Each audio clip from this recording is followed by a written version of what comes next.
Good evening and welcome back to another episode of Please Call Me Crazy, brought to you by Free People Radio and powered by our favorite sponsor, Tireget.com.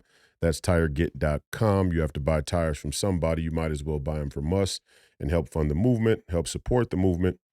We believe in the freedom of movement, and that's exactly what the establishment wants to take from you now. I am your host, Royce White, here from the belly of the beast, Minneapolis, Minnesota, for episode 119. Episode 119. Tomorrow evening, I should say, we will have episode 120, another incredible family and friends guest episode with the great Dan Schultz and Professor Penn to talk about the Republican Party, Republican politics, the conservative movement, the House speakership, which was pre-recorded before we elected or new speaker was elected. Speaker Mike Johnson was elected over the last couple of days.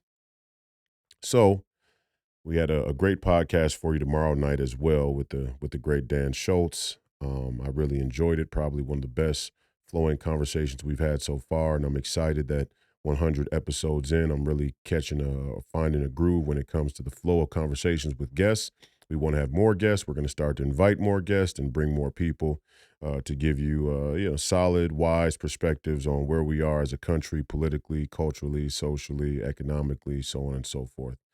A little bit of housekeeping. FreePeopleRadio.com is up and running, and you can go there to find out where you can watch and listen to the podcast, as well as social media. Our store is live. It was supposed to go up at midnight a couple of days ago, or after Monday's episode on Monday night. We had one minor tweak I wanted to make to the design, so you'll get your Godspeed hats there. You'll get your Godspeed shirts, hoodies, Free People Radio merchandise. I think we got some cool coffee mugs and a couple other things on there, refrigerator magnets, really, really fun stuff. Whatever you want. We want to give people a bunch of items so that you can have fun with supporting the podcast by purchasing some stuff from the store. If you have any recommendations about what kind of merchandise you would like to see on the store, please leave it in the comments. We love that. As well as Spit on the Floor t-shirts are on the way. We want that design to be special because that's kind of my baby. So by popular demand and request, the Spit on the Floor t-shirts are sure to be a much sought after item in the store. So we wanted to make sure that they were good and they were something that were going to last, or that was going to last and people can enjoy. So the Spit on the Floor t-shirts are on their way. Don't Die a Jerk Off t-shirts, merchandise is on the way, and you'll be able to see what the store has to offer, hopefully either tonight by midnight or tomorrow night. The Patreon platform is up right now. If you want to go, we have a Patreon account. We just have basic tiers for right now on Patreon and locals for people to be able to donate to the podcast and help support the movement. So if you get a chance, just go to freepeopleradio.com, click donate, the donate tab, and you'll see our Patreon platforms there. You can proceed to one of those, whichever one you choose, and get involved with the podcast that way. I don't think Subscribe Star is up and running yet. I got to make a call to them later on this evening or tomorrow morning during business hours and get them to help us set up our Patreon platform with their service as well. And the whole thing here, the whole project here is that we wanted to build Free People Radio slow. We wanted to build this podcast slow, where we weren't interested in trying to go viral or have clips that are necessarily explosive just to generate traffic based on people or viewers and listeners that are looking for some type of content that satisfies some surface level, superficial, political prejudgment or ideas. We're not interested in that. We want to build the platform slow. We want people to understand what it is they're trying to get and have those people who understand the value of the conversation to then be force multipliers to get us more people who they think as recruiters would appreciate this kind of conversation. And as we grow slowly, hopefully when we get older, when we grow up in the world, we'll have a cohort of a very a nice size audience, but an audience that actually understands what we're trying to do and can be uh,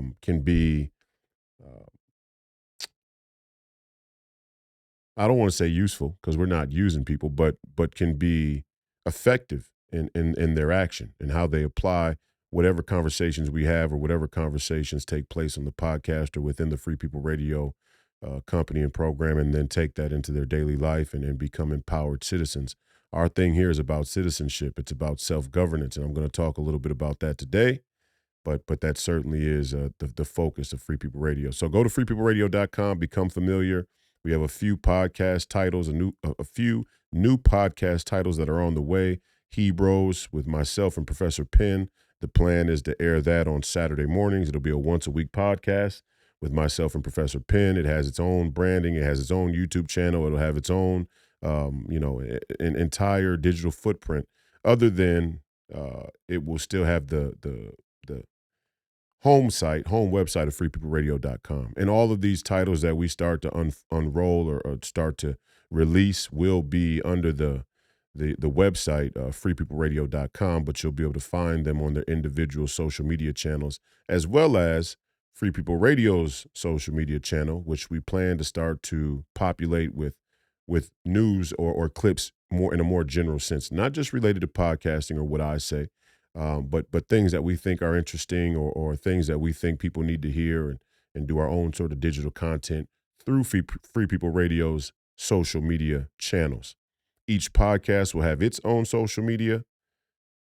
Free People Radio will have its social media, but everything will come to the home site of freepeopleradio.com, because ultimately, if you want to support, all the people here at Free People Radio have agreed to allow the fan audience support to generate through Free People Radio as a company, and so we can reinvest all the money in the company until we get up to a point where the plane is at cruising altitude, and we can pop on the autopilot and kind of reevaluate where we want to go next with the business. So we appreciate your continued viewership. We appreciate your listenership. We appreciate all our returning subscribers. If you're here for the first time, I hate to bore you for 8-9 minutes with the mundane housekeeping, but we want to make sure that all our return subscribers understand we're trying to build something that's going to be around for a long time. I'm 32.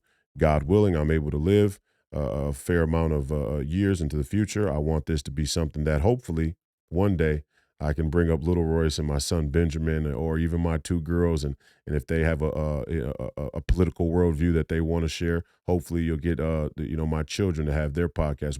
We constantly have to create institutions. We constantly have to create places now, maybe more important than ever. And even if we win, to sustain that victory, to keep our country in a healthy place, we have to have people who contribute to the conversation a level of logic and reason and just a general good-spirited perspective on the things taking place in our country. That's what the media was supposed to be. It's supposed to be the fourth branch of government, the watchful eye. And we've let that go, and it's become a sort of crony capitalist, money-driven, greed-driven, have to sell out to survive sort of monopoly. And the only way we can do that is if individuals like myself, but everybody else in alternative media, understand the dire importance of media itself and what it represents for the American people to maintain and protect the value of their citizenship. With all that said, I want to get into the topic today. And the topic today is Dear Jason Whitlock. I want to begin with my good friend Jason Whitlock. And before I do, I want to say thank you to the War Room Posse and everybody at the War Room who continues to change the dynamic of the conversation in the American political culture for the best. Everybody who makes the War Room machine go, Grace Chong, Maureen Bannon, the great Steve Bannon, everybody there at Real America's Voice that uses or helps with War Room, and the War Room Posse, the most politically active, the most effective political audience in the entire country and maybe in the entire world. We appreciate your support. We love you. We hear you. We appreciate your feedback. Thank you, everybody over at the War Room for allowing us to stream the podcast on War Room's Getter page every episode and their Rumble as well. I know the Rumble numbers are doing really well. Over 60, 70,000 views every night, 80,000. Last week we had one that did 100,000+. So we appreciate that wholeheartedly. Thank you to Alex Jones. I was just on Alex Jones earlier tonight. If you didn't get a chance to catch that, please go catch that. I was the guest host for the 2 to 3 p.m. Central slot. And free Owen Schroyer, in respect to the whole InfoWars team, the InfoWars family. You can catch the podcast, my podcast, Please Call Me Crazy, on band.video.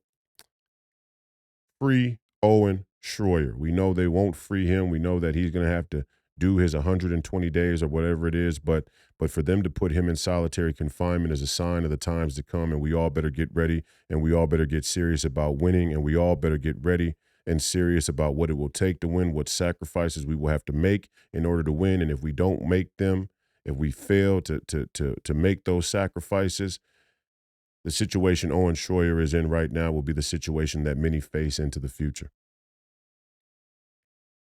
So thank you to the entire InfoWars family, the entire InfoWars team, Alex Jones himself for being a great leader, a great spiritual and political leader, a truth teller for many decades now.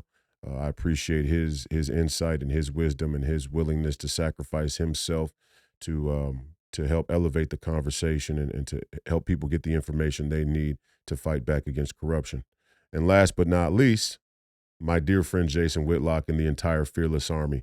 I have nothing but love for the entire Fearless family, the entire Fearless crew. Jason Whitlock was one of the first people who really gave me a platform or let me come on his platform to talk to a national audience. And Jason does have a national audience. Jason is a mainstream media figure. He came from the mainstream, but the podcast that he's now built into independently, which is incredibly successful in my opinion, over 400,000 subscribers on YouTube, probably millions of downloads a week. He has now reached a level within independent media where he himself is somewhat mainstream. And he gave me he gave me a platform, and I'm thankful that he did. And I think many from the Fearless audience are thankful that he and I have been able to share his platform. We've had some incredible conversations, and we just had one on Tuesday night. Got a little hot, got a little contentious, got a little heated, and I want to talk about that a little bit today.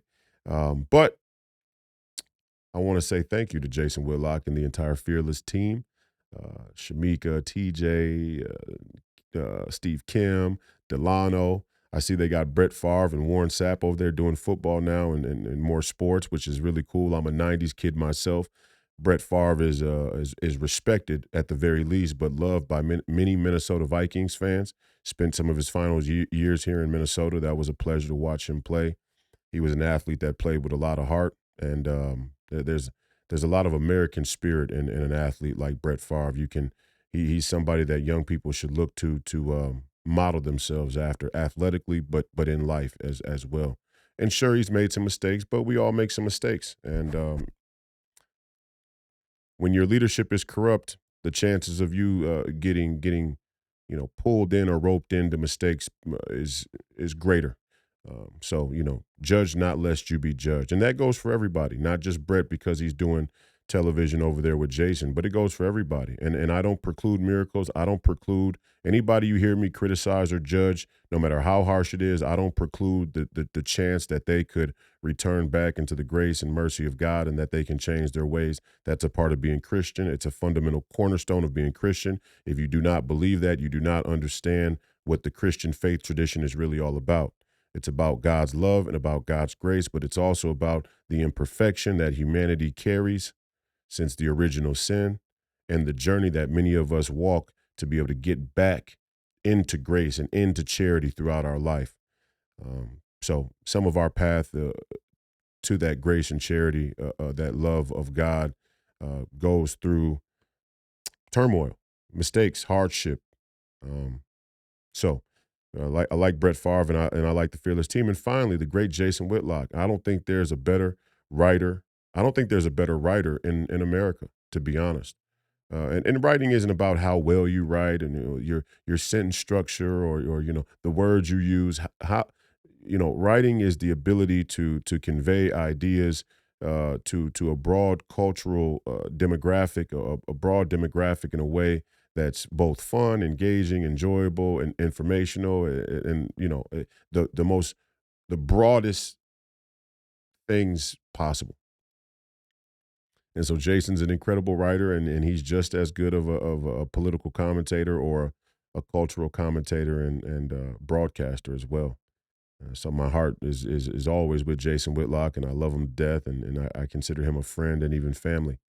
But today, my episode, I'm sorry to be 15 minutes in here. I see that we're about 15 minutes in, but um, a lot of things going on in the world. But I wanted to take this Thursday episode to address a little bit of tension in the camp, and some of it's between me and Jason, and I know Jason can handle this, and he'll probably see some of this, but I do it all in love and respect, and I think it's important for us to be able to openly criticize each other when it's with love and respect, and when it's constructive, out there in the public, and I struggle with this. The reason I didn't do an episode last night is because this little conversation Jason and I had took place yesterday, and I just gave myself the full day to think about what I wanted to say and try and bring my energy to a place that was appropriate, right? We're living in times where we may be going to world war, and people are saying if person A does this, then we will respond with B. And a lot of those responses are very intemperate and somewhat psychotic, and nuclear weapons is what I'm talking about. And Israel is guilty of that.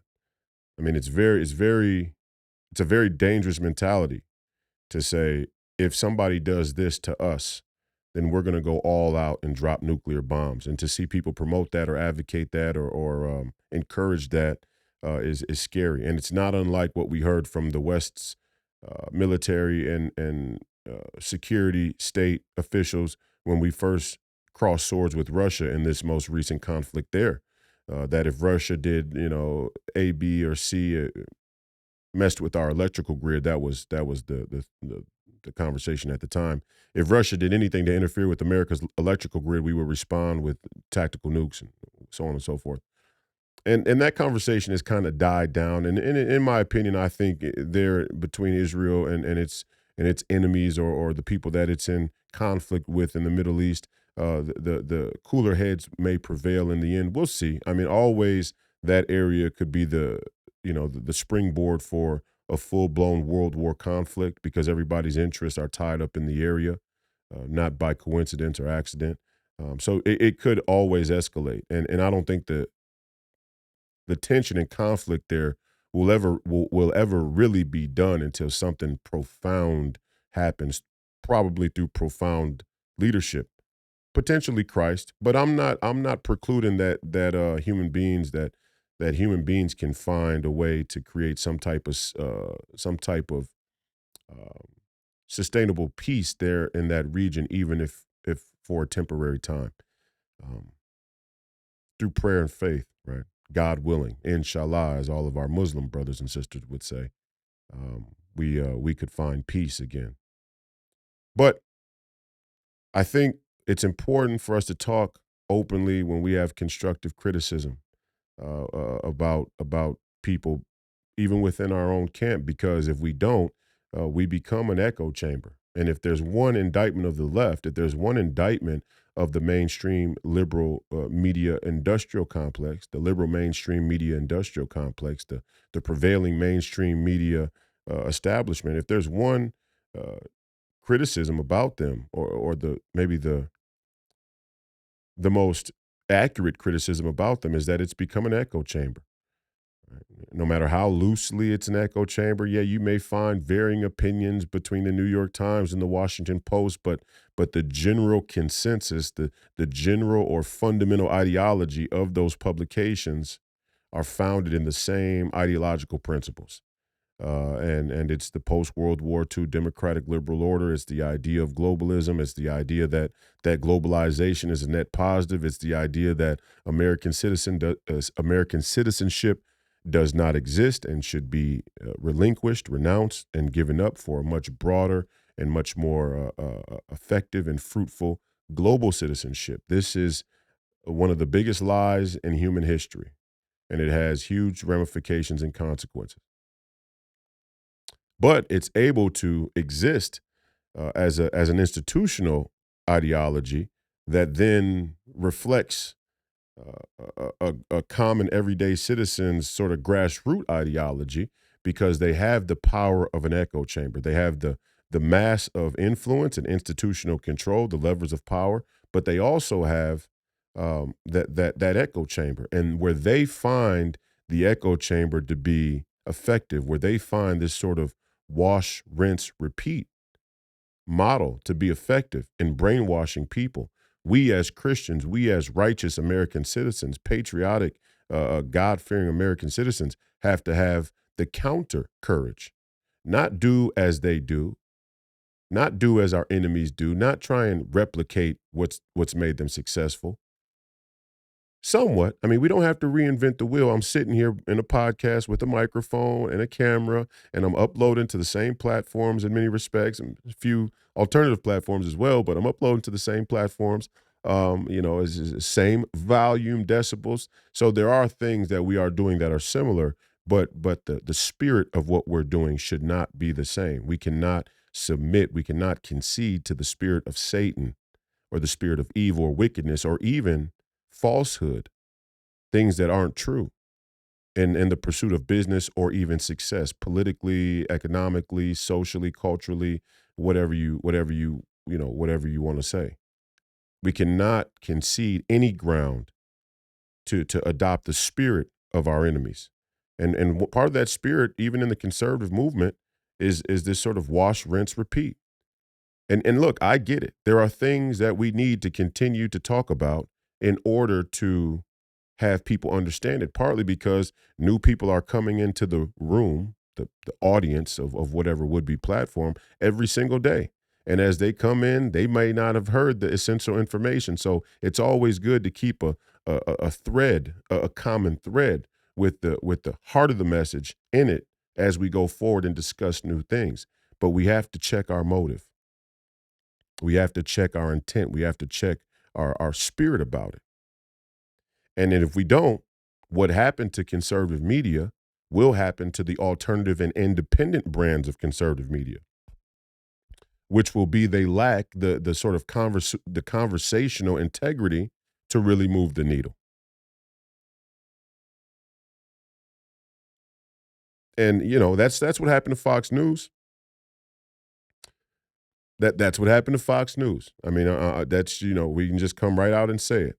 And it's funny because I'm gonna get to Jason Whitlock in a moment, and just this sort of dear Jason Whitlock monologue. I'll use one of Jason's terms. One of this dear Jason Whitlock monologue. I want to start the podcast off with, and we got some time today, so we're gonna go a little bit because I know this will take a little bit of time because I'm very passionate about it, and and I want to take my time with it. But I want to kind of graze through this idea or this example of what happened to conservative media, what happened to the conservative movement, how the rhino establishment was able to co-opt and take the conservative movement and misrepresent through its elected officials, through the puppet candidates that got propped up by the managerial donor class that were completely detached from the working class, or as Hillary Clinton said, the deplorables. You out there, MAGA, or the America Firsters, or any American citizen that generally doesn't like the way the establishment is doing things on a fundamental basis.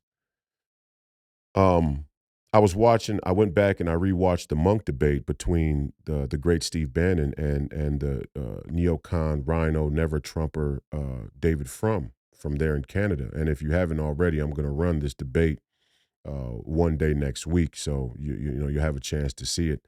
Um, but the debate was so interesting, and the most interesting thing in the debate was a subtle comment that was made. I think many who watched it maybe you know might not have keyed in on how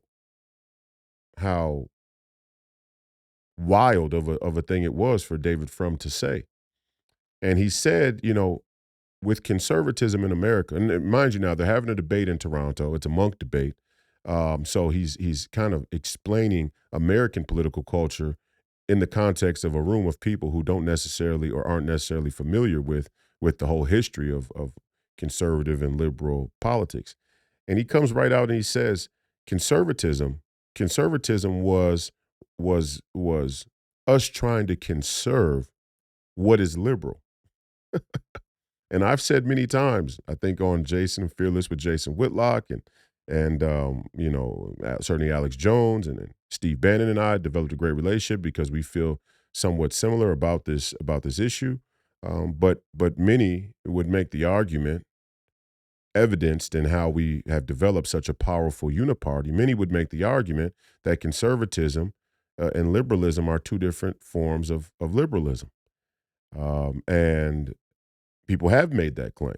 People all around the world have made that claim. Alexander Dugin wrote an incredible, philosophical work, Fourth Political Theory, that has informed much of Russia's foreign policy, in my opinion. If you look at the choices and things that Vladimir Putin say or do, you can certainly see an influence there from Alexander Dugin, who's one of their, spiritual political thought leaders. He's equivalent to what a Steve Bannon or whoever that would be in our country.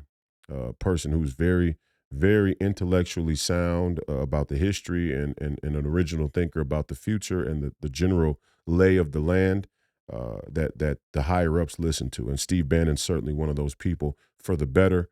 How it shakes out in Russia, don't really know, don't really care. I'm not a Russian. The Russian people have to decide who they listen to for themselves, and so does the Russian leadership. But anyway, that's the claim that he made, and there's a lot of truth in that. That conservatism, the way it unfolded, after the Barry Goldwater inception, many would look at that as an inception point of conservatism. It became just another form of liberalism. And David Frum comes right out and says that. He says, we were just trying to conserve what is good about being liberal. What is liberal? And he used all these platitudes to justify it. But really, what I wanted to discuss is that we are suffering in this country from a true rhino neocon infiltration. We are suffering from rhinos, Republicans, conservatives who consider themselves or describe themselves as conservative as Republicans, but are in fact liberals and Democrats. And I don't mean I don't mean Kennedy Democrats. I don't mean RFK Democrats. I mean these people are full blown globalists, and that's the important distinction to be able to make in our political landscape. You got nationalists and you have globalists. Okay? You have Democrats and Republicans, but within that two-party dichotomy, you have a big cohort in the middle that are all globalists. They're all uniparty, and they all come together under that foundational political worldview to reach across the aisle. And we have been tricked. We have been hoodwinked. We have been bamboozled. We have been misled and manipulated into thinking that when certain moderate, they call it, candidates or political leaders, uh, political figures, political thought leaders, whoever it is, when they can come together and reach across the aisle, by default, it's a net positive. By default, it helps the American people because it helps to make the transaction of the American people. It helps get the business done of the American people, and that's what the Uniparty said most recently with this House speakership. Now, we ended up getting Mike Johnson, who I really like. I mean, I really like Mike Johnson, like a lot of things he has to say. I may disagree on some things, but so too would be the case with Donald Trump and any other political candidate that came to the public stage or into the spotlight, onto the podium. Um, we're not going to agree with any political candidate on everything, and perfect is the enemy of the good, right? So I like Mike Johnson. Great luck to him. I'm happy that we got a speaker, and I'm happy that the speaker has been on the record and trying to fight against the things that he's tried to fight against. But before we got to Mike Johnson, there was a fight about a sort of uh, uh, uniparty revolt against Matt Gaetz and the other 8 who called foul on the spending bill. And the spending bill is at the heart of it, and the debt ceiling is at the heart of it. And we're going to see what this Congress does now that we have a speaker with Leader Mike Johnson when it comes to the debt ceiling in the very near future. I mean, it's not going to be long before the referendum falls on this newly organized congressional body to prove what it really stands for. And the debt ceiling is the line in the sand. And up until now, up until today, up until this moment in American history, up until Donald Trump, the Uniparty had come together time and time again to pass the buck on spending bills and on other legislation that kick the can down the road for the issues that are most pertinent, most important to the American people, but also supported the corporate interests and the lobbying interests of corporations here in this country, but all around the world. And it served in the interest of this global citizenship. It served in the interest of this dogma about globalization. And now they'll say globalism is a dog whistle for, unironically, anti-Semitism, but it's not really an anti-Semitic comment at all. It's not really about Jews at all. Globalism is the idea that borders don't matter, that nationality don't matter, that nation states are ineffective or obsolete, that there's no fundamental reason, there's no fundamental value in being a citizen of a nation. Being a nation doesn't matter. And I preface dear Jason Whitlock with all of that to help people understand my frustration. And my frustration is that Jason is currently working for a company that is half owned by one of these neocon rhinos, Mark Levin. And this may be the day that I never get to go back on Fearless with Jason Whitlock, and Jason has to make that choice for himself, and it's his show, and he gets to decide to do whatever he wants. I'm still gonna love and support him no matter what. No matter what happens, I love and support Jason Whitlock. But he's working for one of the people who is quite honestly of a key player, a key thought leader for many, many decades in this sort of rhino neocon movement. Mark Levin. That's, it is what it is. He's a neocon. Now, Glenn, I don't really, I'm neither here nor there on Glenn. I like a lot of the things that Glenn has to say. I think Glenn understands globalism and globalization. I think he understands the issues. I've been a fan of Glenn and some of the stuff that he talks about for many, many years. I can remember being 10 years old listening to Glenn Beck and thinking, oh man, they all probably think he's crazy, but there's something to what he's saying. Just the passion and conviction alone, he's trying to pull at a thread that you just don't hear anywhere else. And whether or not it ends up being true, the ability, the courage to think outside of the box when talking about global issues is a starting block for having any real transformational conversation. And Glenn was willing to do that. So I tip my hat and give credit where it's due. But in all my time being on Jason Whitlock and all my time contributing on Fearless, I've never once been on Glenn Beck's show. And I'm not wounded by it. I'm not hurt by it. I mean, it's just conspicuous. It's strange.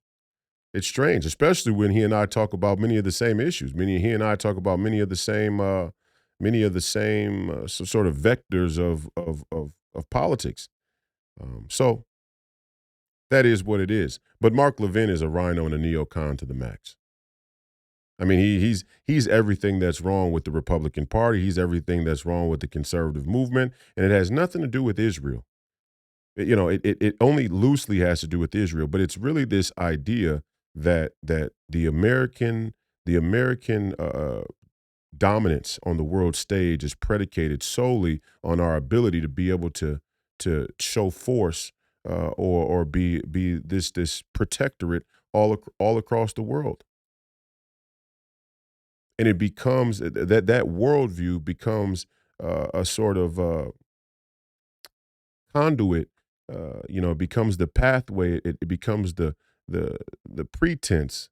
It becomes the pretext for the military-industrial complex to be completely out of control. And going back to my initial comment, undermine the sovereignty and the value of citizenship for each and every one of you out there, each and every one of you common working class American citizens, by hyperinflating the cost. I was riding an Uber yesterday, and my Uber driver just looked in the rearview mirror and he goes, "Are you Royce White?" And I go, "Yeah." And he goes, "Man, I really want to say thank you for what you're doing politically, and I support your run against Amy Klobuchar. She sure is a good politician, quote unquote. And what makes her good in many people's eyes is she stays quiet, out of the headlines. She's really neither here nor there. She's middle of the road.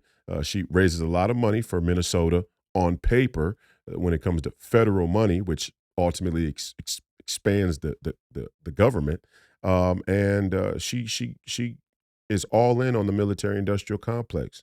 And in that way, what's the difference between Amy Klobuchar and Mark Levin? I mean, when you really get down to what the juice is of this entire political culture here in America, what's the difference between Amy Klobuchar and Mark Levin? Not much. And there's not much different. And for that matter, there's not much difference between Mark Levin, Tom Emmer, Amy Klobuchar, and Hakeem Jeffries. And the mainstream media wants to show you these figures across a political spectrum that makes you feel like they're all in different locales. Makes you feel like they're on all, they're in different, they're on different places on that political spectrum. But what is the common interest? Cui bono, who benefits from their type of ideological or political worldview? And it's clear.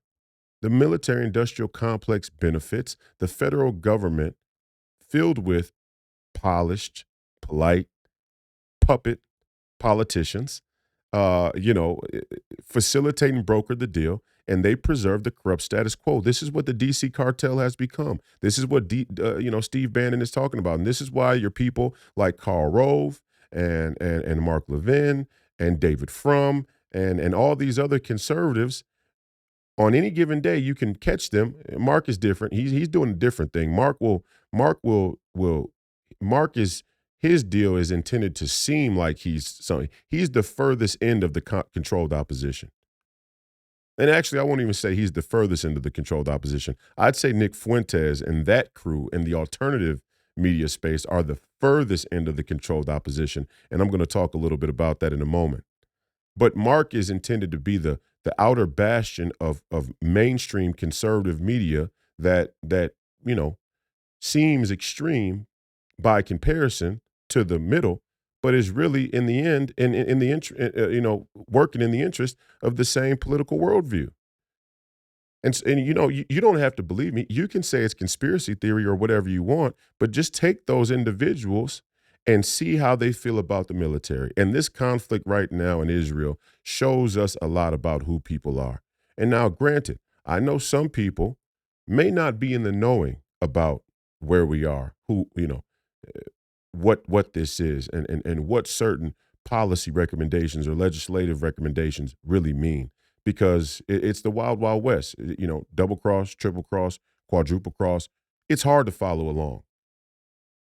So what I'm trying to do right now is give people a cheat sheet, and that's what I've been trying to do on Fearless with Jason Whitlock. And I see the feedback, I see the comments, I see people saying, "Oh, it's too much, it's too deep. Just get to the point," or you're using too many big words. And I want to quote.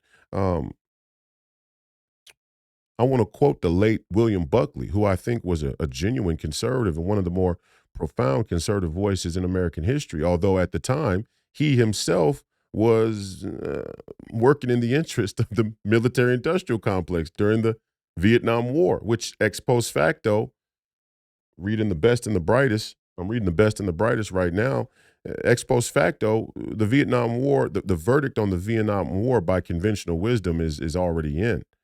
We made a mistake. We made a number of mistakes that led to a failed military, a failed military endeavor. But we are seen as having made a huge mistake in Vietnam. But William Buckley wasn't of that variety. He was the neocon at the time. Now, just like I said with Glenn Beck, do I respect William Buckley as an intellectual? Do I respect his ability to convey a message? Do I respect his willingness to bring controversial, some would say, or opinions onto his show? The Firing Line was a famous and an incredible show. Bring those people on the show, and he wasn't scared to platform people he didn't agree with. No, because he was willing to defend his ideas, and you give credit where credit's due. And I want to credit William Buckley for his work on The Firing Line. I think it was incredible. A lot of it was incredible journalism, but I want to quote him, and he said once he was asked, Why do you use such complicated language, such complicated words? And he said, because they have precise meaning. I'm using words that I think are precisely articulate what I'm trying to convey. And part of that's been lost on the entire American culture. And that is not that is a two-way street. One, we have an education system, we have political elites, and we have public commentators and a media establishment that have systematically lowered the bar of intelligence, of intellectual currency, of philosophical currency. We have a bankruptcy of philosophical currency and intellectual currency, and it plays to the advantage of the establishment. Let's give them all the porn they can handle. Let's overload their mind with porn, so they can't really be effective in the processes or the government that presides over them or the institutions that preside over them. The main one, finance, which is how economic nationalism, the calling card of Donald Trump's candidacy and presidency, architected by many members of the Tea Party and the great Steve Bannon himself, but also Breitbart and some others as well. That movement, that economic nationalist movement, moved the American people, moved the needle of American political culture because it pointed out the very blatant contradictions of our economic policy. Economic nationalism, America first. So finance is a huge piece of the pie, a huge piece of the puzzle. But again, William Buckley says, hey, I use big words, I use complex words because I'm trying to precisely articulate what it is I need to say, and words have precise meaning. And so when you go to a show like Jason's, which has become a very prominent independent media show, you can tell that. Let's go to the comments. So let's talk about the comments. You can tell that there are people who come to a Jason Whitlock show for a profound um, explanation, uh, inspiration, encouragement, analysis of all the things that are going wrong in the world. And then there are the American citizens. Then there are the people who come to Jason Whitlock for the sports jerk off, respectfully. And then I say this in love again to my good friend Jason Whitlock.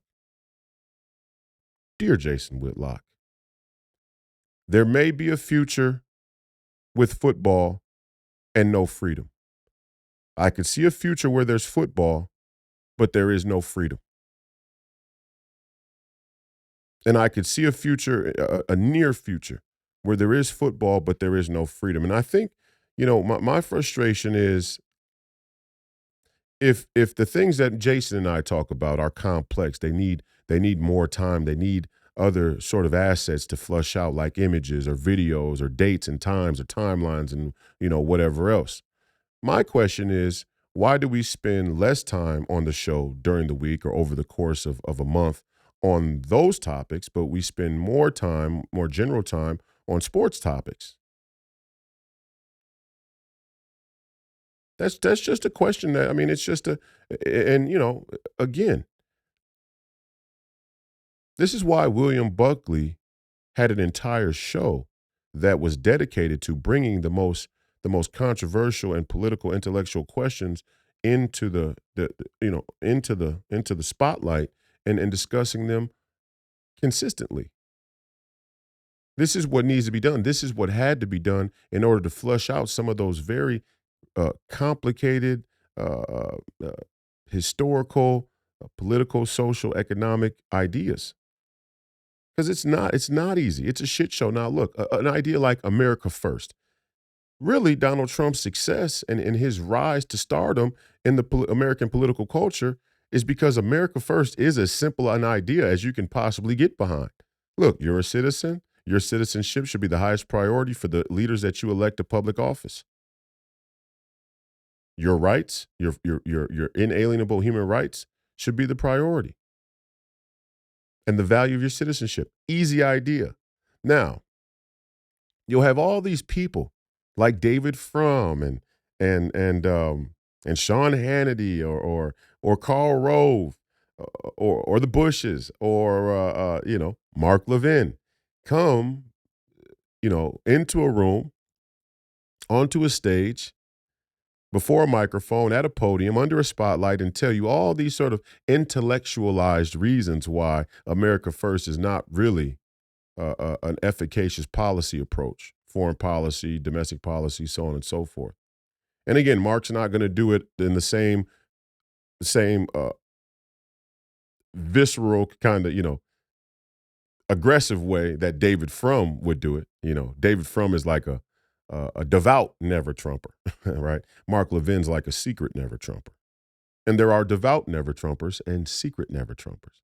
Like Tom Emmer is a semi-secret never Trumper, right? He'll drape himself in America First or in MAGA so that the constituents in CD6 don't vote him out of that House position. And the power does rest with you. And that's the other thing we're going to get to in a moment. But again, I want to say to Jason, these topics, these things that are going on are so much more important than sports and football. These times we're in are so much more important than sports and football or basketball or golf or MMA or whatever the case may be.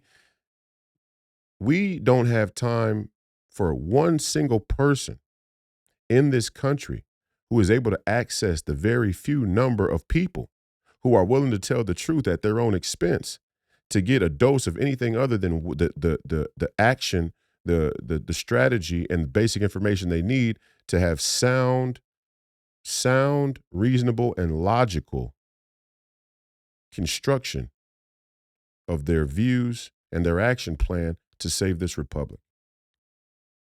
They don't have time for anything else. We don't have time for anything else.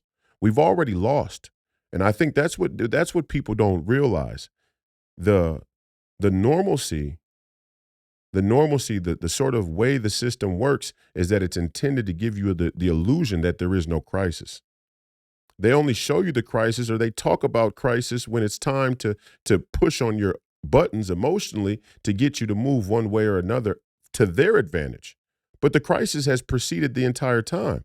The crisis began when we went to an American citizenship second national and foreign policy. This was after World War II, and in that way, Israel, as one of the first acts of the United Nations, this reconstructed global government or global cooperation, Israel became the linchpin of the post-World War II democratic liberal order. It became the linchpin of the globalism movement. That's not on the Jews. Now, there are certain people who identify as Jews, which I would contest, but there are certain people who identify as Jew who have played a role in that. But the real indictment is of all of us, because there was something they were pitching, there was something they were selling us, there was something they had to offer at that fundamental human level in our fallen nature that we gravitated towards, that we couldn't say no to, that we couldn't see past, that we didn't have the wisdom or moral fortitude, spiritual armor to defend against. And it was so profound, it was so powerful that we got ourselves into a 70-year death spiral. And see, we all think that, a story we want to tell to ourselves is that individual fighters like myself and Alex Jones and Steve Bannon and Jason Whitlock or Donald Trump or whoever you want to say, our individual courage and fortitude and fight is what has propped us up, has kept us afloat. That's an arrogance, respectfully to all of those people, and myself included. I'm not under any false illusion that any one of these people are the reason why this thing is still afloat. In my opinion, the establishment is so far ahead of us. They have propped up. They have held up. They have kept the bottom from falling out themselves for their own ability to control the thing going forward. And so they perpetuate the crisis that is subtle and quiet, right? And the value of the dollar slowly, decreases. Inflation slowly rises. The expansion of the administrative state slowly gets bigger. The expansion of surveillance state, or the normalcy of police surveillance or federal government surveillance in the country slowly gets bigger. The creeping normalcy of a crony capitalist and corrupt corporate culture slowly gets bigger. And before you know it, Pfizer has its hands in every single pocket of every single politician and corporation all across the country and throughout the world. Or the Black Rocks of the world, the hedge funds, the vanguards of the world. These people have their tentacles in corporations and politicians all around the world. And they may even let a Mark Levin stay around to create the illusion that there's a resistance. But the real resistance they want to stomp out. And Owen Schroyer is an example of that. Alex Jones is an example of that. Steve Bannon is an example of that. I want Jason Whitlock to become an example of that. We need Jason Whitlock to become an example of that level of self-sacrifice that the establishment doesn't let exist to create the illusion that there's resistance, but that the establishment feels the sense of urgency to take out right now. And some would say, well, why would you sabotage or go on a suicide mission like that? That is the call of faith. And that's why when I go on to Fearless and I talk about the jerk-off society we've built, or I talk about how many Christians, 501c3 Christians in the country have made a superficial and petty societal deal like profanity the calling card of their Christianity, um, you can see it sort of projected from what the conversation you can see where the pitfall of American citizenship has began. We have a crisis of faith. That is the real call and duty of faith. When Steve Bannon walked down the hallway and said, I have not yet begun to fight. Those are the moments that could eventually lead to a genuine fight to save this republic. Sure, the establishment still has its hands on the wheel and still has its tentacles far and wide enough to create the illusion of resistance through Mark Levin. But when a Steve Bannon makes that walk down that hallway, when he gets perp walked by a kangaroo court and he says in front of the entire American people, I have not yet begun to fight. Do your worst. Those are the inspirational, those are the righteous moments that could really move the needle.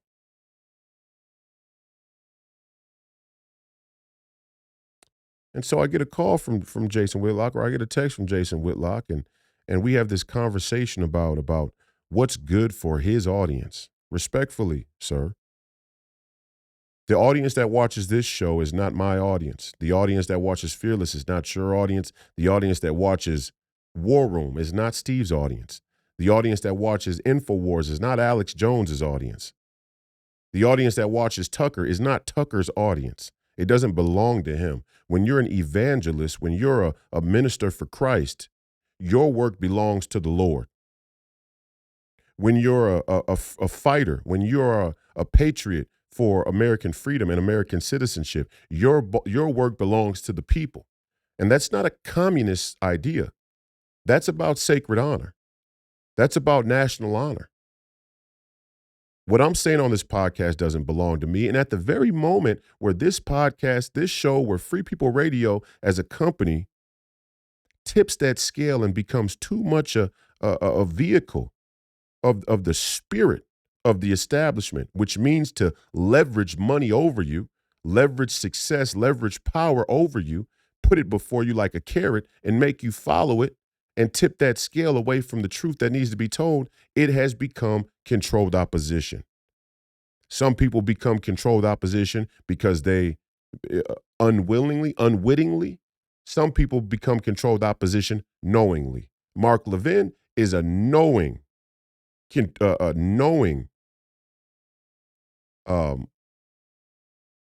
Mark Levin knows he's controlled opposition. Jason Whitlock is slowly going to become the controlled opposition if he can't reel in his calling. His calling ain't about sports. His calling ain't about football. His calling ain't about basketball, and it really ain't about Dave Chappelle. On Tuesday, we were supposed to talk about, the problem between blacks and Jews here in America, on the brink of a world war, right there in Israel.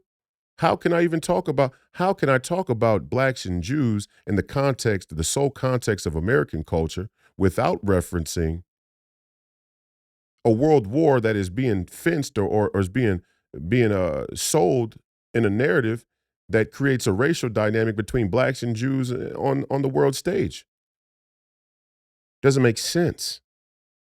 And some people would, and so, Jason would say, you should start from the local and walk towards the global. No, that's wrong. People actually need to have the fundamentals down. They actually need to have the history and the entire scope of a thing, and then you continue to discuss the thing and weed out the details until you arrive at individual situations that then can be identified back to the baseline, the fundamental. This is why when Steve Bannon started the America First, when Steve Bannon brought the economic nationalism from Breitbart and this populist movement that is now dominating America's political culture, when he brought that, he went to the financial scam first. He went back to the debt, the national debt, and the way the entire administrative state works.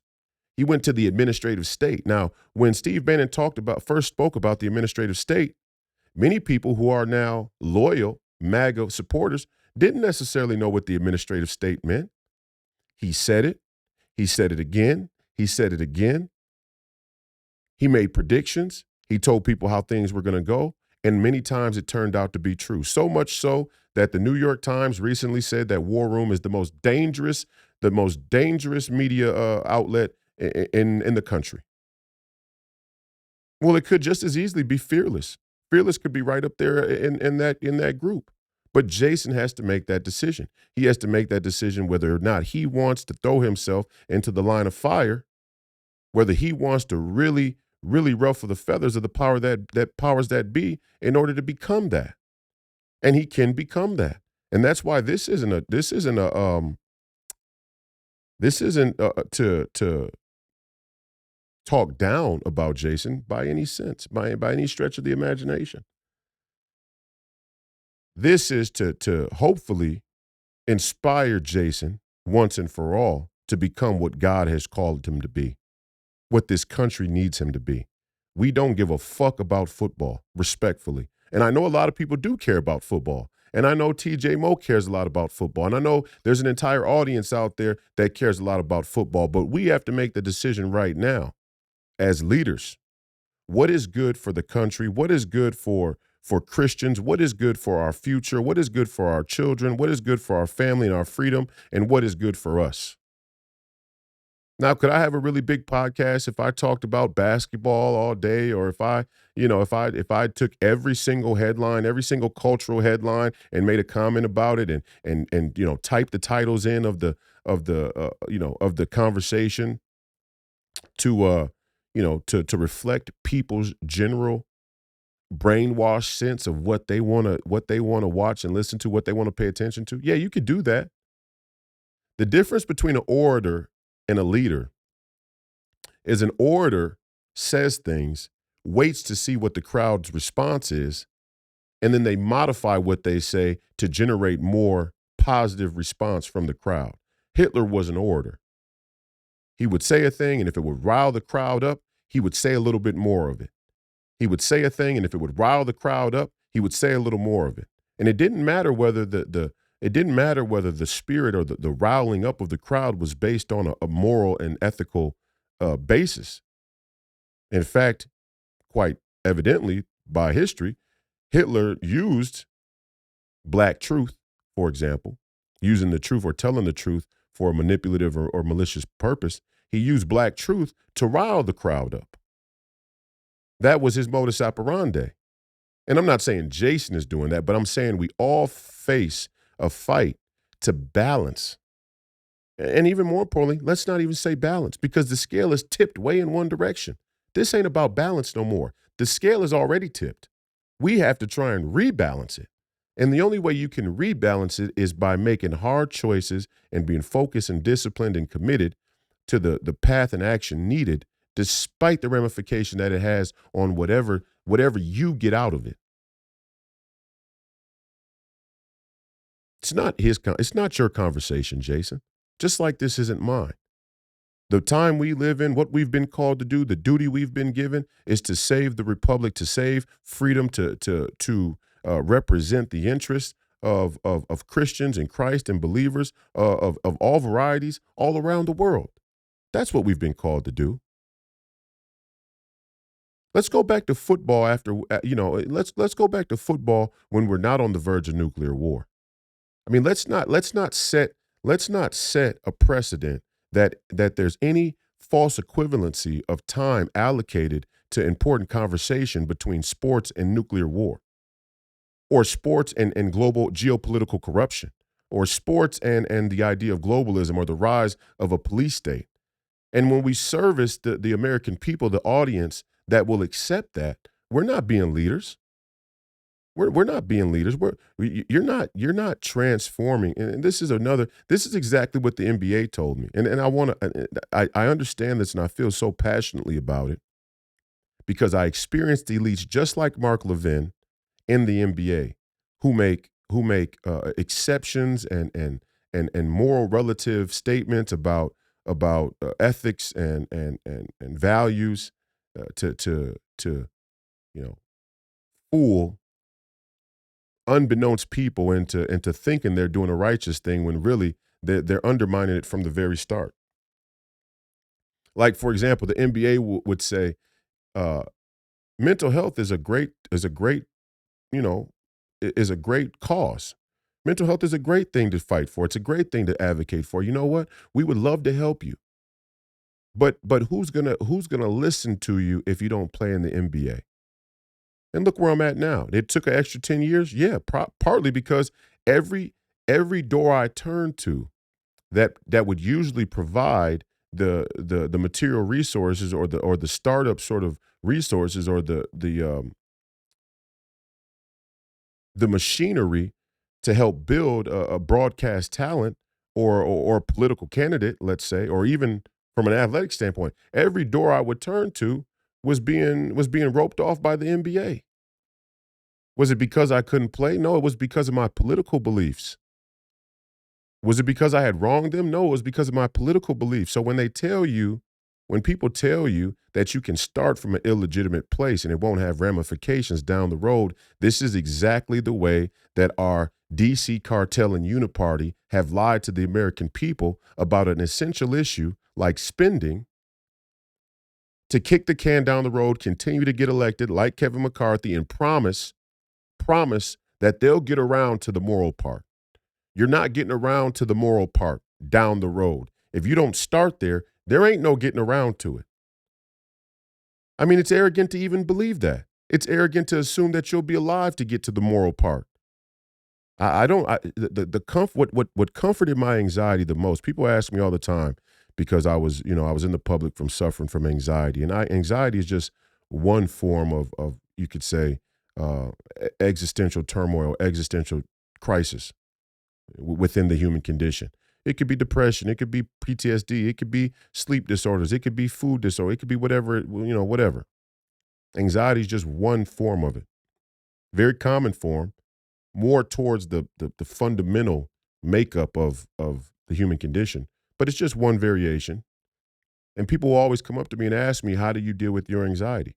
What helps you deal with your anxiety? Well, number one, I tell them angst and despair are emergent qualities of the human condition. So everybody's going to have to fight that depressive or anxious bug throughout life. There's part of that quality that makes us human. If we didn't have that angst and that if we didn't have that natural angst in us, you would never get up out of bed in the morning. If you didn't have that sense of despair, there'd be no glory in self-sacrifice. So angst and despair are emergent. So I never qualify me dealing with my anxiety by saying I cured it. That's a lie. You can't cure it. You can manage it. There's how you deal with it, how you respond to it, but there is no cure. But I tell people the way that I managed it, the number one way I managed it was I started to tell the truth. Not only did I start to tell the truth, I started to understand why it was important to tell the truth and what I meant by the truth. And the truth isn't just, this chair here is black, or or this sweater here is a sort of red brownish color, or this hat says wine on it, or this is a microphone. Yeah, that's the truth. Or even the LGBTQ is out of control. Yeah, that's the truth. But the truth I needed to strive to tell was the truth that was going to make me the most vulnerable to the highest levels of corruption and wickedness and evil that I possibly could. This is Christianity. This is why in the Bible it says, you will be persecuted for my name's sake. You will be persecuted for doing as I do, for following in my footsteps, for following me, for professing faith in me. And it's not just the 501c3, I believe in Christ, I believe in biblical principles, I believe in a biblical worldview, like our good friend Jason Whitlock often says. And I do believe that he's a Christian and he believes in these things for sure. There's no doubt about that. I'm not calling that into question in any way. But the highest philosophical understanding of Christ and the value of Christ's leadership and following Christ is that sense of self-sacrifice, that urgency of self-sacrifice. That's why when you tune into Alex Jones today or tomorrow or yesterday or earlier this week, I heard him say, I'm ready to die. I could walk out of this building right now and somebody could shoot me, and I'm ready for that. My family's ready for that, and I get to go be with Christ. That's self-sacrifice. Steve Bannon walking down the hallway, being perp walking the Supreme Court. I have not yet begun to fight. That's self-sacrifice. Every time Jason Whitlock goes and talks about sports and football and makes a weeks long show off of sports, or even the superficial political issues, that are for people who get their politics with French fries. We're not helping them. We're not helping them. That's the God's honest truth. We're not helping the American people. The American people have been brainwashed. They've been misled. They've been manipulated. They've been managed into this intellectual and philosophical bankruptcy that is hard for them to shake. The only thing that will shake them is inspiration, inspirational leadership. Inspirational leadership usually begins with the fundamental foundation of self-sacrifice from that person. This is what Christ did. Yes, I'm going to preach. I'm going to minister. I'm going to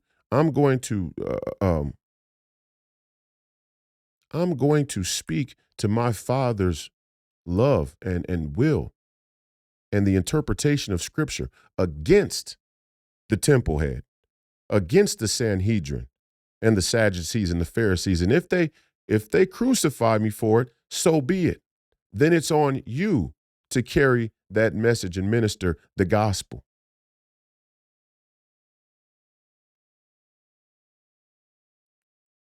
And I'm not saying that the Bible and that Christ is not a central part of the fearless conversation, but what I am going to say is to believe, and this is sort of a 501c3 Protestant type of deal, to believe, and don't get me wrong. When I talk about the 501c3 Protestantism, it's just a fact that the Protestant Christian denomination is the number one denomination of Christians in America. That's just a fact. And it's been that way since the beginning. This, if you say this is a Christian country, you could say this is a Protestant country. To this day, over 50% of the people who identify as Christian are Protestant. Catholics are like 20%, per the numbers. And the Catholic Church has a ton of problems. Don't get me wrong. No doubt.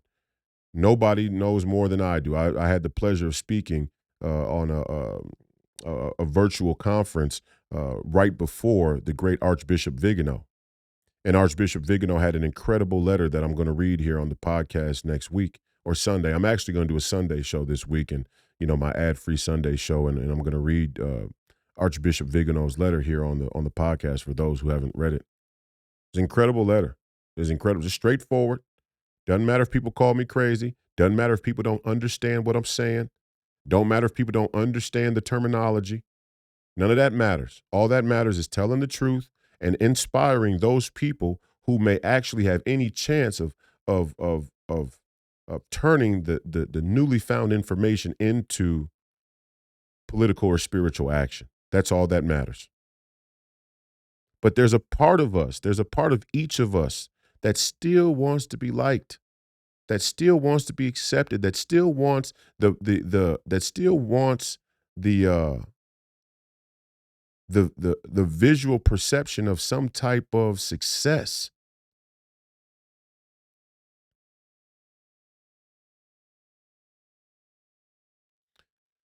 And so Jason said to me, and in this conversation, he says, "Listen, we go back and forth, and I tell Jason all the time, buddy, you got to go up. You got to go up. You still think you can, your net is big enough. You're trying to drag people in that don't agree with you. They just don't agree with you, and they may never agree with you, and that's okay. That's okay. The ministry, where we are in the country today, where we are as Christians, the danger we're in right now, all the Jason Whitlocks of the world, and I'm not just talking about Jason, I'm using Jason as an example for anybody out there who has an audience. All the Jason Whitlocks of the world right now have to look up. We have to aim up. And I don't mean aim up into the stars in some sort of self-aggrandized, egotistical, messianic type of way. No, I mean aim up in that the highest level that you can conjure up to tell the American people and inspire the American people or inspire free people all around the world to wake up, to hear the truth, to see the truth and turn it into action is what we need. We don't have time for anything else. And that's part of the reason why I'm drawn to use profanity because in some sense, people have been talking in a polite, polished manner for 100 years. In fact, people have been talking and urging this thing since the days of Christ. And before that, there's always somebody who tells people things in a way that's soft and mild and it's digestible. And yet here we are. And in fact, over the last 100 years, we may have over the last 100 years here in America, the last 100 years in a global in an American dominated global society, we have fallen further than any other time maybe in human history. And you have to measure it by comparison. It's not that there weren't other times in human history that were worse in other places in the world. It's how easy it could be for us to have a relatively safe, peaceful, logical, functioning society today. And that's a real indictment of technology. That's a real indictment of this post-World War II democratic liberal order that has been led, that has been fostered, that has been preserved by people just like Mark Levin. Never Trumpers. In secret. Time to go to war. Time to go to war for Israel. Unlimited funding, unlimited support for Israel. Nobody gets our unlimited support. Nobody gets unconditional support from a country that's bankrupt. And the great AJ Barker, who I'm going to have on probably next week. I got a star-studded lineup next week. I think I'm going to do Mom Monday. I think I'm going to do AJ Barker hopefully during the week, and I got another surprise guest next week that I won't say yet, but we're going to have a star-studded cast next week. Hopefully all the schedules work out. But AJ and I were talking about this conflict or this war in Israel, and he made a very good point. In a vassal relationship, vassal state, which we are the empire, or at least we like to pretend that we're the empire.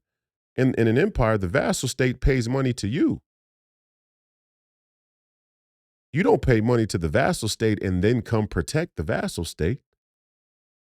This is reverse vassalism.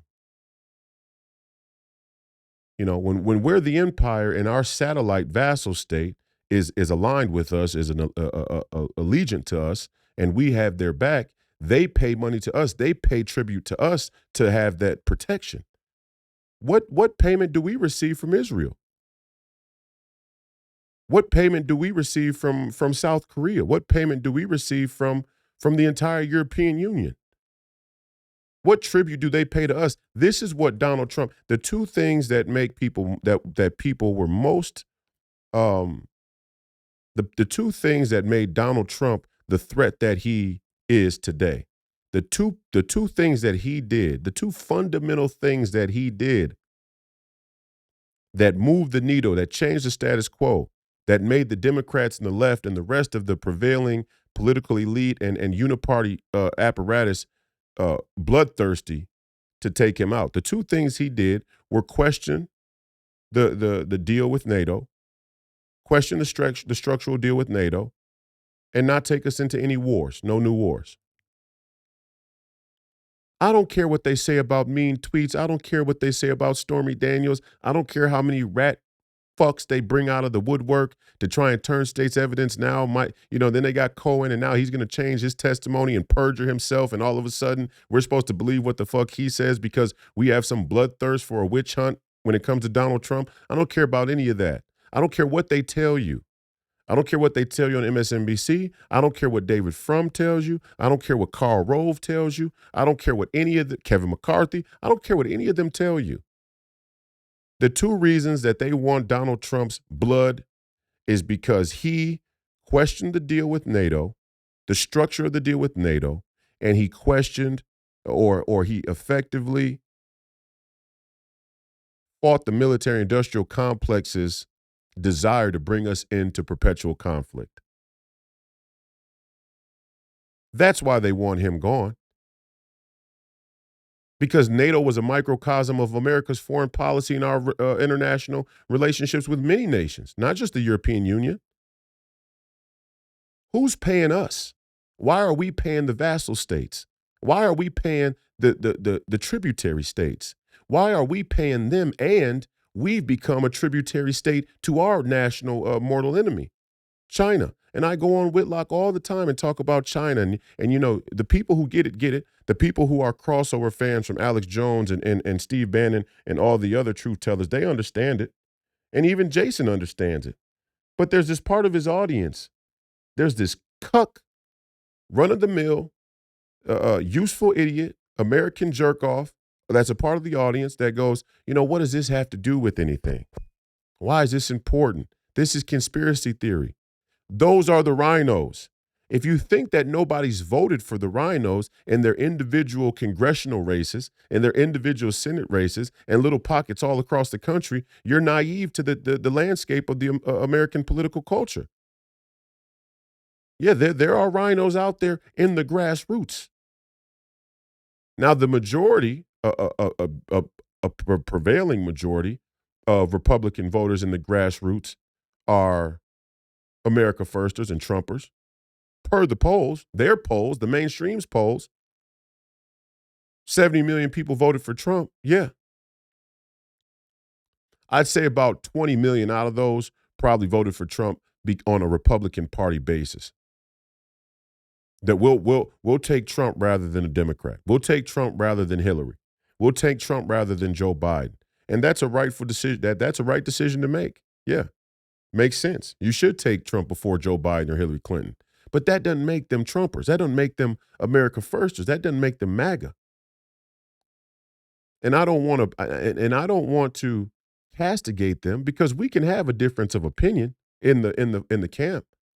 But let's talk about that difference of opinion. Let's be honest about it. Let's have the adult conversation now. What is that difference of opinion really based on?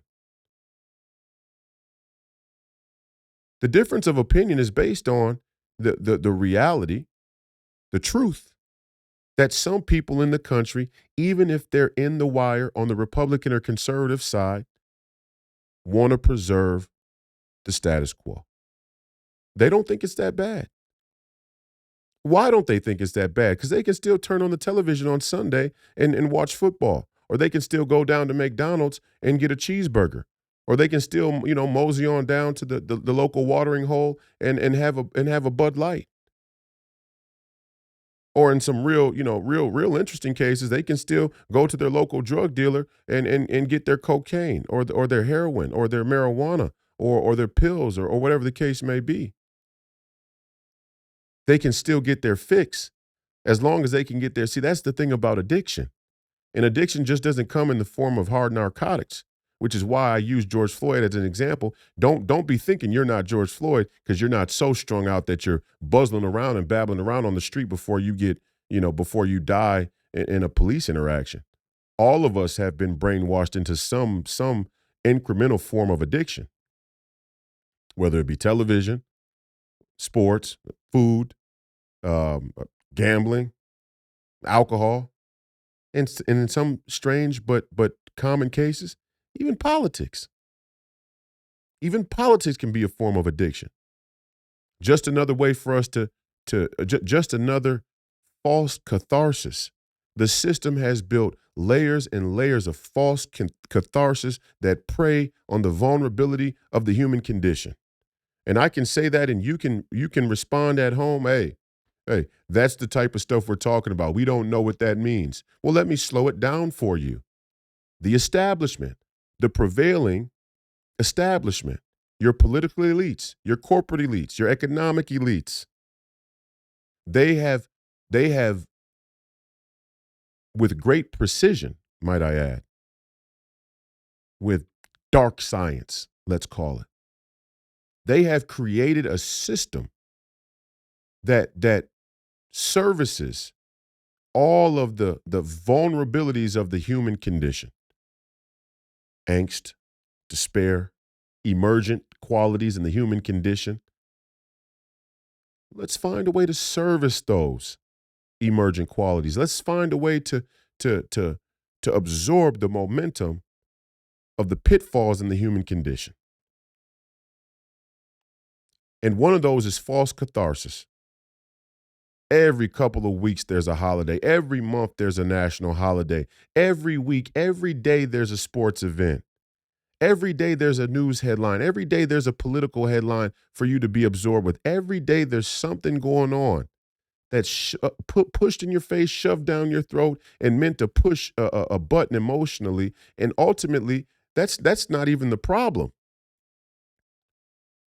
That's just getting in the blocks. That's just the starting point. They've built that matrix around you, which is the profundity of the matrix. And I appreciate the great Jason Whitlock being the first one to give me the alias of Morpheus. That's really fitting. And it, the matrix that was built around you conceptually is based on this idea. You have an infinite matrix of distraction that was built around you. But that's not even the worst part. The worst part is when you engage with the matrix constantly, but there are very few moments where you let true righteousness, you let the truth, sacred honor, national honor, mobilize you, inspire you, motivate you into political or spiritual action. That's the real downfall of human society right now and of American citizenship. There's too much to jerk off to, and the problem isn't that there's so many options to jerk off to. The problem is that we seem to want to hit every single bell. And I said it the other day, and I meant it. When I say don't die a jerk off, I'm not trying to demonize people who jerk off. I'm not trying to demonize people who've jerked off. I'm saying don't die a jerk off. Like, quite literally, don't die while you're jerking off. And the more jerk off bells you ring that the establishment, that the matrix is set up, the more jerk off whack-a-moles you try and hit on a daily basis, the more chance that you'll actually die in the process of jerking off. And that's a sad and tragic waste of human energy, of the human spirit, of the gifts and the blessings that we've been given here intellectually, consciously as human beings. It's a sad and tragic waste. But even from a self-preservation standpoint, it's sad and tragic. Don't do it for the high end. I said aim high, but don't even do it for the high end. Do it for yourself at this point. Because we're at a stage where the pendulum will swing, the cannon is being wheeled around. The cannon is being turned around and pointed right at you. being pointed right, the barrel is pointing right at you. And people ask me all the time, first of all, I don't have any notes. I don't write any pre-show notes. Now, if you want to see how I write, I think I'm a fairly decent writer myself. You can go to my Substack and see how I write. I don't write anything like I talk because I don't think it's appropriate. I think they're two completely different mediums of communication. And when one writes, when one has the time and the space and the convenience and the the luxury of being able to write their thoughts out and go back and edit uh, figure out what they're really trying to convey and then change certain things to meet that expectation of their own writing and work. That's one medium of communication. The medium of communication we're in right here, right now is let's just talk about the real shit. I don't have any notes. I've been going for an hour and a half. I could go another 2 hours. Easy. No notes. Because there's not an agenda. There's nobody I'm trying to appease. There's no narrative that I'm trying to service. Let's just talk about the reality. If you get down to the basis of what's wrong with this, everybody goes, what's the solution? Oh, you talk about the problems. What's the solution? Everybody knows what the solution is. Everybody knows what needs to be done. The question is, who's going to do it? Who's willing to do it? Everybody knows what the problem is. We have let the high become so good, we often look away from the most basic choices, the most basic decisions that could help improve the quality of the conversation and thus the standard of living and the leadership, the leadership to preserve that good quality. We have a crisis of leadership, but it's a reflection of us because our own desire to jerk off gets projected onto our leaders. And then they start to become orators who tell us what we want and not what we need. Great leaders don't tell their followers, don't tell people what they want. They tell them what they need. And that's where my dear friend Jason Whitlock has this whole shit backwards, respectfully. He got this whole shit backwards. And it's just a little piece of it you got backwards. But that whole piece, you got all the way backward. And 99.5% you got right. You got the fundamentals down, the biblical worldview, the Christianity, the establishment, the Democrat scam, the LGBTQism and abortion. We got all of that down. But in that small sliver, all of these leaders, all of these savior generals, we need right now in the battle have to make that final walk. And that little piece in and of itself is a Rubicon. That's the fucking beauty of this thing called life. That's the fucking beauty of becoming a God-fearing warrior at the highest level. That you could get 99% of it right, like the great forefather of the tradition, Moses. Even Moses didn't make it into the promised land. Yes, he's in heaven now per the tradition, but even he didn't make it into the promised land. And it's not for everybody to have a journey like Moses. I get that. But what the Bible is trying to show you, what the Bible does well to articulate and illustrate, is that this is the journey. I mean, this is the path you're going to be confronted with. And the choices you make on that path will come to bear on the outcome. And this is the matter of predeterminism versus free will. That often gets, that often becomes a topic of contention and debate within the Christian faith of the Christian community. Is it predetermined or is there free will? And then the obvious answer is you have free will. You have free will. You can't have free will and predeterminism. It doesn't, that the two are incompatible. You have free will. God knows the choices you will have to make, but ultimately he lets you choose them. He doesn't know what choice you'll make. He knows you.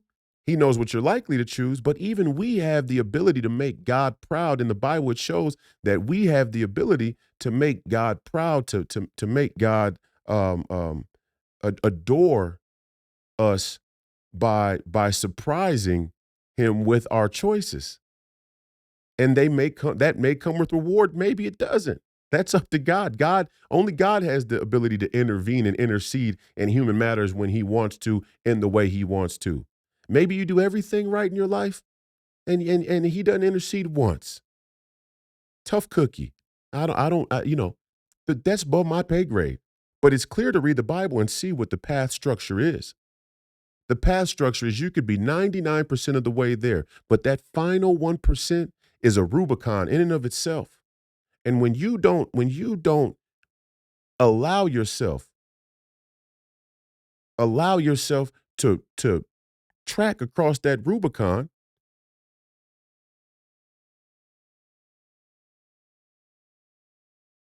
it's a waste. Especially when it's so clear and we're right there. And for my dear friend Jason Whitlock, every single day he should be evangelizing people into Christ in a biblical worldview for sure. But also the uniparty and the party politics that represent themselves right there at the top office at the Blaze. Right there up top at the Blaze. And why won't Mark Levin come on? Why won't you come down from your ivory tower? Why won't you come down from your executive office and debate me? I'll come down to Dallas this week. I don't even know if Mark Levin is stationed there in Dallas at the headquarters at the office. Doesn't matter.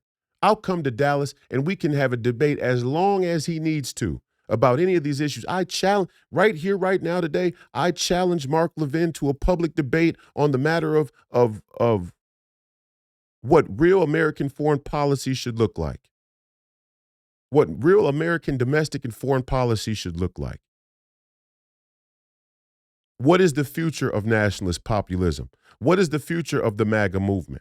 Because that's the argument we're having right now, and it's the one that needs to happen. We had whatever the MSNBC, Morning Mika, Cuck Joes want to tell you is the problem. Sometimes they may make a good point about what the problem is for the wrong reasons, with the wrong motive and intent. But around this issue, it's a complete scam. Oh, the civil war in the Republican Party is stifling the ability for the House of Representatives to do the people's business. Yeah, they just want us to do business as usual. And business as usual is empire. Business as usual is expand and protect the empire. And we can't do it anymore.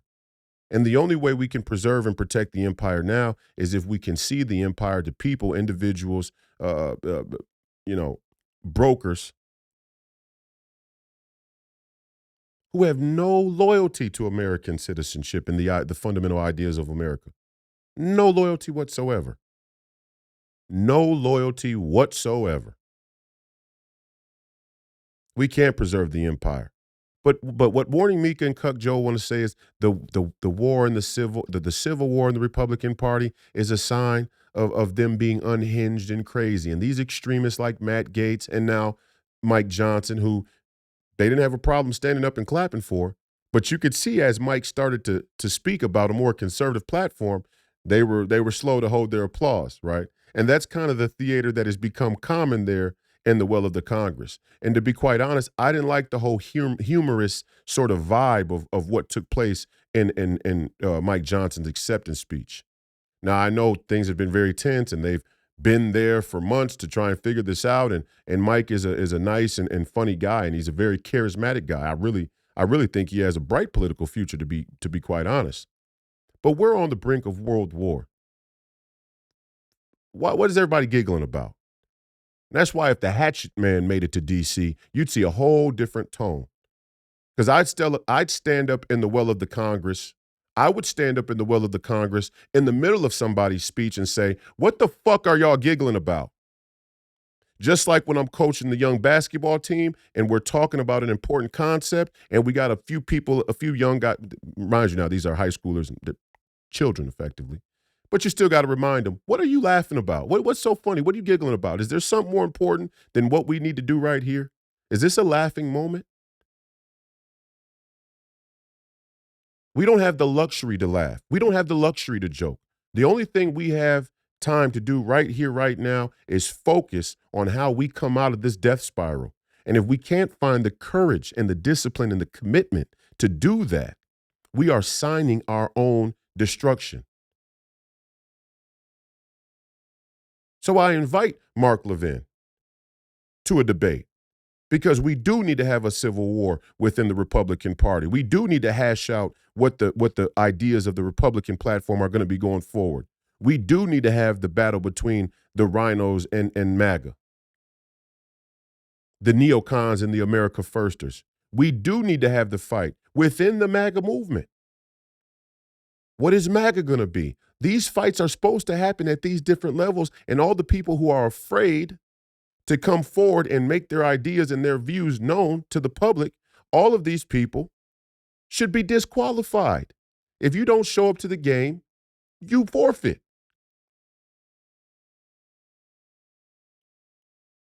If you don't show up to the game, you forfeit. Right here today, I am challenging Mark Levin of the Blaze Media Company to a public debate about the future of America's foreign policy and domestic policy.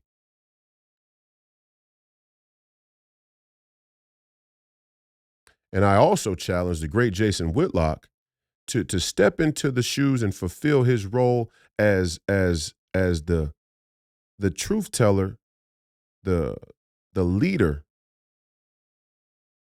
in one of America's most pivotal moments. And Jason, you always kind of give yourself an out when you say, "Oh, I'm not that political. I've never voted before.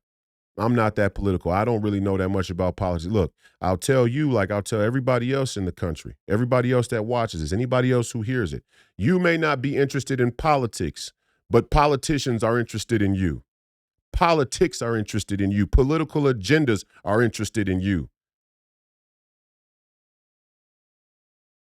Geopolitical agendas are interested in you. They're interested in what you do, and in some cases, they're interested in what you say. And even more so, they're interested in what you don't say.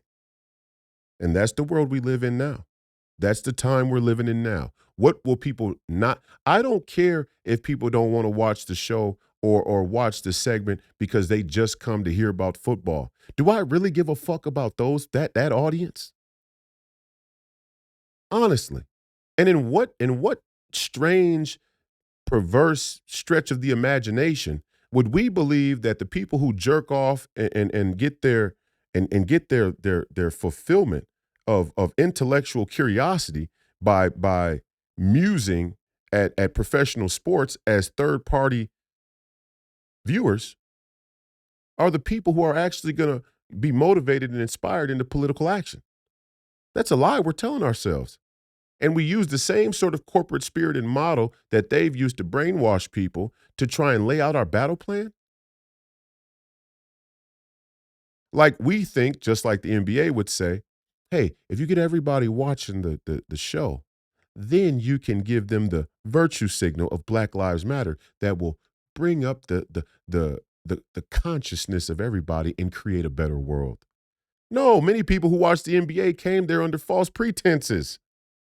They came there under corrupt and immoral pretenses. So there's no shot in hell that there's a shot in hell. You never preclude miracles, but it's a very slim chance that what comes out of it, what results from it, is clear morally and ethically. When things, and this is a very fundamental philosophical idea, how things begin have a direct impact on how things end, which is why it's so important to go back to history.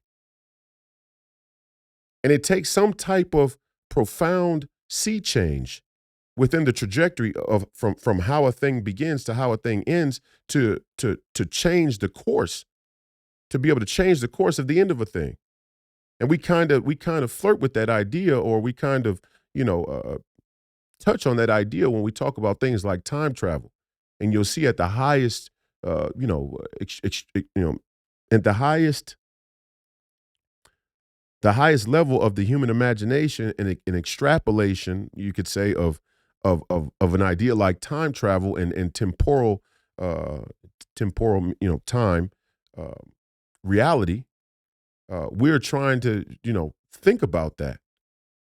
If you could time travel, if you could go back to the 1900s, If you could go back and kill Adolf Hitler before he rose to power, would it have changed the outcome of World War II, or would it have stopped World War II? And some movies will tell you the storyline that it could, and some movies or some stories or some theories about it will tell you that the same history is going to occur no matter what. Or even in some cases, when you go back and change history, then you change the future in a way that could be adverse. Well, let's not talk about time travel. Let's talk about right now. I have free will. God gave it to me.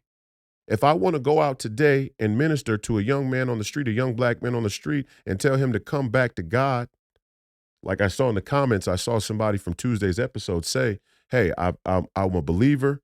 I fell away from the faith, but Royce makes me want to come back to Jesus. That's the audience that we want. I don't give a fuck about what people think about Sunday's football games.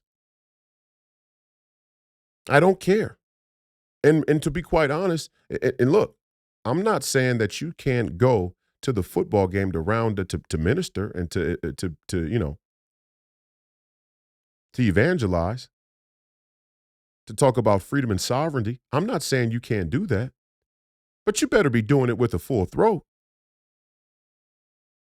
And a full throat sometimes is mundane.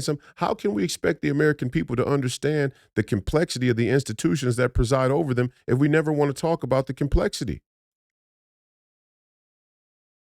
Yeah, we could say America first. We could say MAGA, but it's very hard for the MAGA audience and the America First audience to know who they should trust.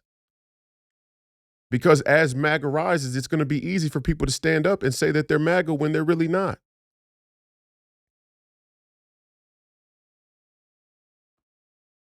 It's going to be easy for people to say that they're America First when they're really not. And we need to have a watchful eye. And I got my eyes on Mike Johnson, Speaker Mike Johnson. I like you. I like him. But I'm watching you because I'm the hatchet man, and that's my responsibility. I'm watching you like a fucking hawk. And anybody else who steps into power, as every American citizen should. And by doing so, we actually create the circumstance that can inspire and help motivate our leaders to become what we want them to become. Sorry, I apologize. What we need them to become. What we do and how we hold our leaders to account directly impacts, is correlated to the circumstance, creating the circumstance for our leaders to become what we need them to become. In order to be a great leader, you need great followers. You don't just need followers. You don't just need subscribers. You need great subscribers. You need great followers. You need followers that inspire you, that motivate you, not that hang around. Jesus didn't have 12 apostles that just hung around. And yeah, they made their mistakes, and that's where they needed for Jesus to bridge a gap and do what Jesus does. Do what Jesus did. He filled in those gaps. He filled in those blanks. But he had great followers. It's a two-way street now in this crisis of leadership. We need great leaders who are willing to sacrifice the absolute most in the interest of truth and freedom and love and faith. But we also need great followers. And having great followers, you can't accept, you can't accept again. My dear friend Jason's response to me was, unfortunately, I'm married to my media career. He said, I wouldn't tell you how to raise your wife and kids. You can't tell me how to do my media career because I'm married to my media career. That's a heresy. And it makes sense because there's a lot of heresy in the Protestant worldview, in the Protestant faith. There's a lot of heresy that stems from the Protestant faith. In fact, the original sin of this country wasn't slavery. It was adopting the business model from the crown that was immoral to begin with. In fact, we defected from the crown in large part based on that immorality. We revolted from the crown based on the immorality of their business model. Yet we adopted it. We thought, let's replicate. No, you don't replicate. You start anew. You have the bravery to start anew. And our founding documents were the beginning of that new start. So we had the potential there, but the business model that presided over the country and eventually pounded those fundamental ideas into the pavement as nothing more but a symbolic relic of America's founding ideology. That was a problem. That was the original sin. Greed won out. Greed beat out freedom. Convenience beat out freedom. Then it was industrialization that beat out freedom. And now it's going to be technology that beats out freedom, or democracy itself, the idea. And corrupt democracy beats out freedom, beats out faith, beats out truth.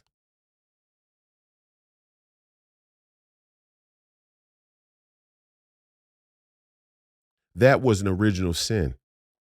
So when my good friend like Jason Whitlock says, I'm married to my media career, many of us can understand it. And when you say it in casual terms, we get it. But it's a heresy. There can be no path to righteousness where one lives in the false equivalency where a career is equal to the gift of a child or the union of a marriage. There is no path that leads to righteousness where one could live in the false equivalency that the gift of a child or the union of a marriage is equal to a career. What is a career? What is a career even? When you're a minister or an evangelist for God, it's not a career. When you're a patriot or fighter for freedom and country, it's not a career. When you're a father to a child or a husband to a wife, it's not a career. God, family, country. There's nothing career about those three things, and that you can see the unity in those three things. You can see the profound unity, the silver lining in those three vectors of human society. God, family, country. None of them are a career, or at least none of them should be a career. Now, we know there are people who make careers out of them. We got moms who go to the family court or they get pregnant and they want infinite amounts of child support from some ball player that they got knocked up by, and they want to make a career out of being the gossip column queen about that ball player or whatever the case may be. There's some people who make a career out of it. There's some people who make career out of country, military industrial complex, lobbyists, career politician, Nancy Pelosi's insider stock trading, so on and so forth. There's people who make a career out of it, and there surely are people who make a career out of God. Bearing false witness. Bearing false witness, that's taking the Lord's name in vain, not using profanity. Bearing false witness is taking the Lord's name in that's a part of taking the Lord's name in vain. Bearing false witness in the Lord's name. That's a sin. And so in the comment section from the episode, I think it's funny. I sent it to Jason. I go, look, you got one guy who says, Royce inspires me to come back to Jesus Christ. And then you got another guy below it who says, Royce is wrong. I have a problem with Royce's profanity. It's a sin. And right there, you see the dichotomy of what the American culture has bred. And it's not the atheists. It's not the Satanists. It's the Christians. We have failed to uphold the institution of Christianity. We have failed to uphold the tradition. And by upholding the tradition, it's not this Nick Fuentes sort of version where we're a Christian country. You can tell a guy has a poor understanding of Christianity and of the Bible when they say when they believe that Christianity can be forced by fiat, that God's grace and charity, that God's love is a matter or is a gift that can be experienced through fiat. You can't have grace through fiat. Now, does that mean there should be a free for all? No. But actually, the Christian interpretation of the Constitution is exactly as it's laid out. It was one of the things that was was so right. It's almost unimaginable how profound it was.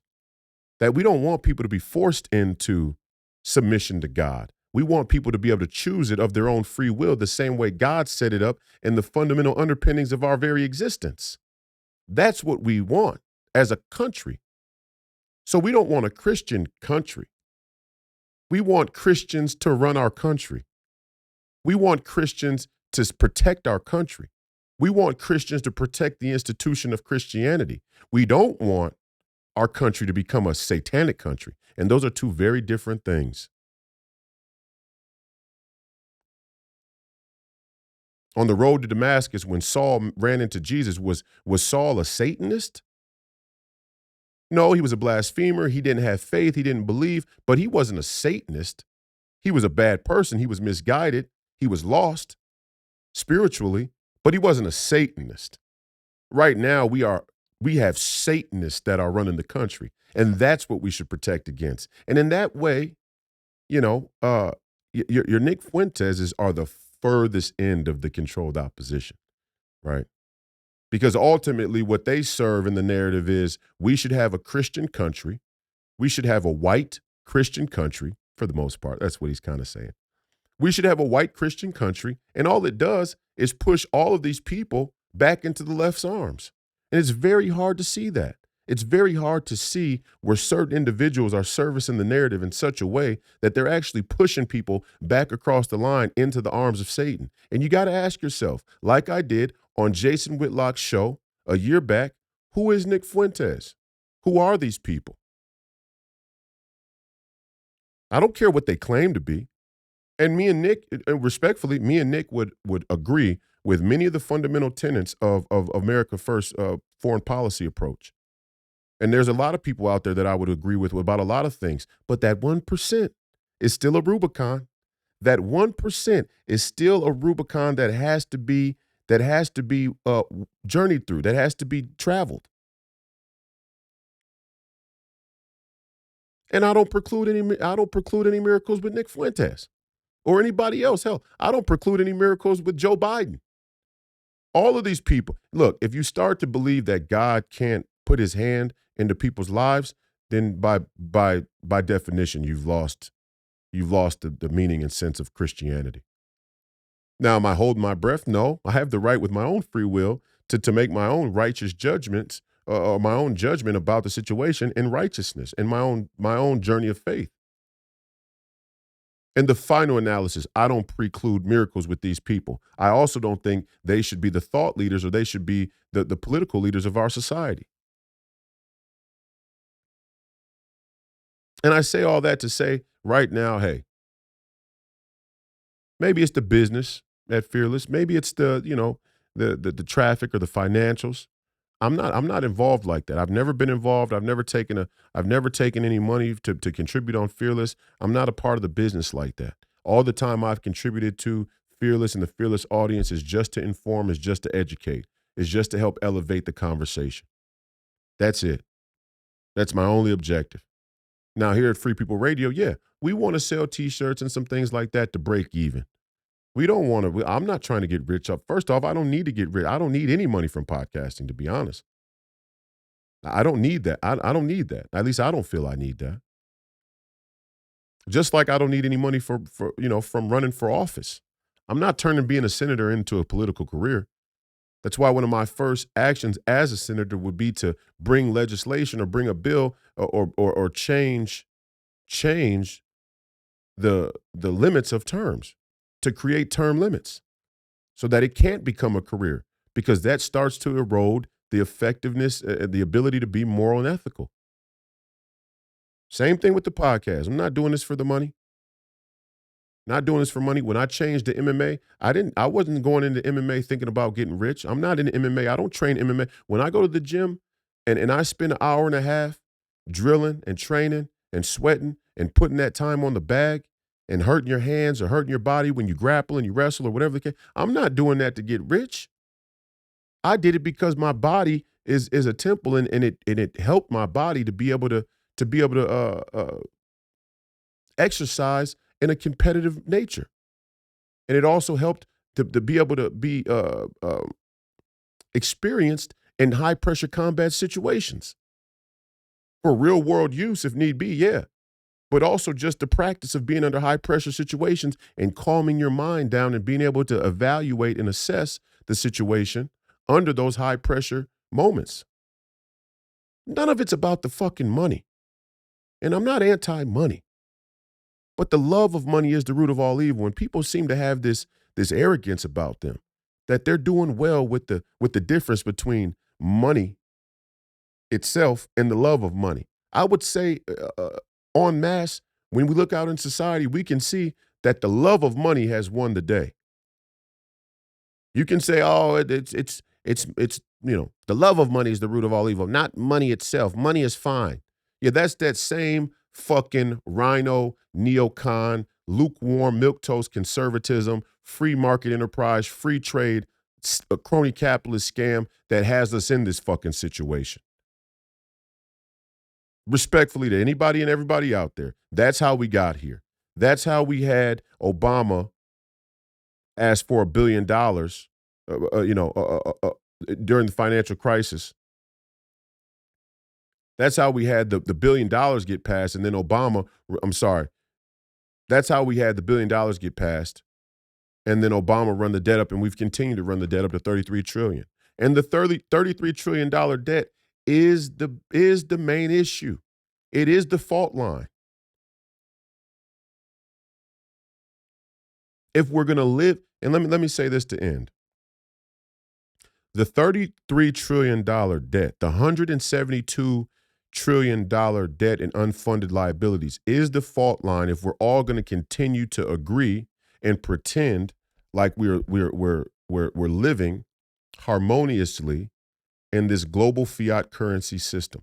If we're going to continue to play by that game, then the debt is going to be a problem. The debt is a national security threat. The $172 trillion in unfunded liabilities is a national security threat. It does undermine the value of citizenship and the safety and prosperity and well-being of the entire country. Absolutely. And we want to send more money? Come on, stroll on down, Mark Levin. Let's talk about it. Let's talk about it. We got another $1 trillion to send to the Middle East? Huh?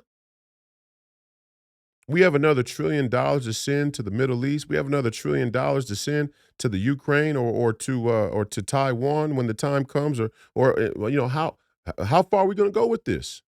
How far are we going to go? Just tell me. And I know you're Jason's boy and whatnot. I don't give a fuck about none of that. I'm the hatchet man. If we were together, if we were in the same room, just like when I've been on the show, me and Bryce have had disagreements. When I've been on the show, me and other people within the Fearless crew have had disagreements. Me and Jason have had disagreements. I don't believe in this sort of soft, posh, post-enlightenment, luxurious sort of community style where nobody can really bring any stern criticism to one another. That shit is soft, it's corny, it's for motherfuckers who aren't really built for the war that we're in now. Stroll on down. Come on down. Matter of fact, I'll come down to Dallas. You set the interview, you set the debate up, you set the conversation up any way you want. You got as much of my time as you need, Mark. And let's talk about what's really going on here. What's the plan? We're going to spend another $10 trillion going into the Middle East?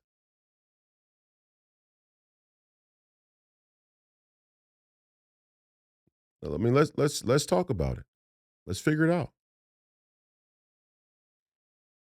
But what I'm not going to do, what I refuse to do is come on to Fearless and use black people or continue to use black people or a conversation about black people as a way to push the many American citizens out there that right now need to come into the conservative movement, and even more so the Republican Party, and even more so the America First faction of the Republican Party to save this republic from all-out tyranny and a global police state. And I say this to end. When I talk about tyranny, when I talk about economic imperialism, when I talk about the military-industrial complex, when I talk about three-card Montes or any of these other things that people want to joke about or seem, like it's just bullshit that I'm just talking.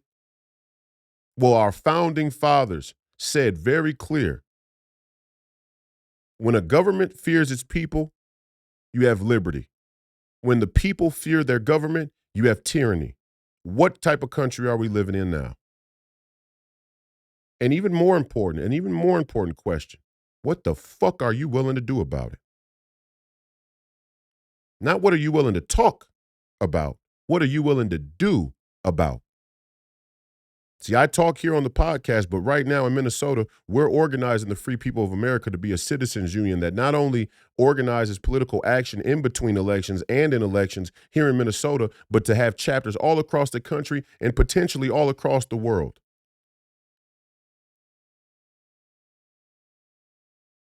To promote, to teach the idea of economic nationalism, individual sovereignty, the value of citizenship, the importance of a nation state, the importance of borders.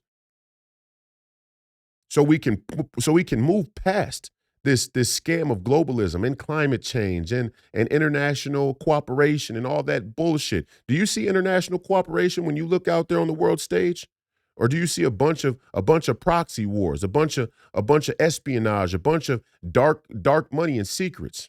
All I see is a bunch of people lying to everyday working citizens that we're in a time of peace when they have to pay for the inflation. I mean, I was talking to my Uber driver and I explained to him, not only does the Fed inflate the cost of goods and services, it's up $800 from last year, just this time last year, since we went into the war, mind you. And they'll say those two things aren't correlated, but let's look at the numbers.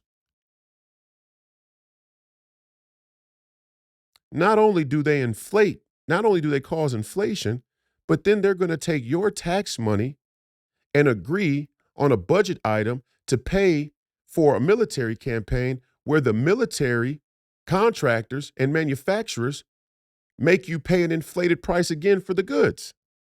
So you have to you have to suffer through inflation at home. And then as an American people and as an American economy, we have to suffer through inflation by paying an inflated price on the goods that we get to go to war. What kind of scam is this? I mean, you're getting taxed and inflated at every single turn. This is why they want Steve Bannon dead. This is why they want Alex Jones dead. This is why they want to fence me as an anti-Semite. But the only other podcast that's up right now in Free People Radio is one with a Jewish host. And I consider myself to be a Jew because all the people who believe in Christ, the Christians are the inheritance of the promise.